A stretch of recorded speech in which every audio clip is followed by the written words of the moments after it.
કેળા કેળા આયા આયા હો ખૂબ ઘરા ગાયું લાગે. ઓહો જો અમને કેવી જિંદગી આલી છે ભગવાન.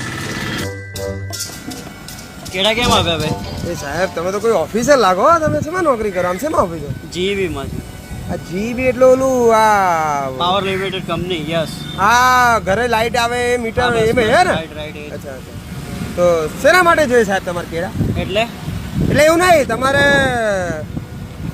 શું કહેવાય આમ વૃદ્ધાશ્રમમાં આપવા જોતા હોય કે પૂજામાં હાલવા હોય તો 10 રૂપિયાના ડઝન આપીશ. પછી તમારા ઘર માટે લઈ જાઓ છોકરીઓને નાસ્તા બાસ્તામાં હાલવા તો 20 રૂપિયાના ડઝન આપીશ. તમારે જો ખાવા જોતા હોય તો 30 રૂપિયા ડઝન આલીશ. અને કે ફરવા જવું હોય તમારે જોતા હોય તો 40 રૂપિયાના ડઝન. બે આ શું મૂર્ખામી છે? કેડા એક જ ભાવ કેમ અલગ અલગ? આ તમારી જ પદ્ધતિ છે સાહેબ પૈસા વસૂલવાની. 0 થી 100 રીડિંગનો અલગ ભાવ.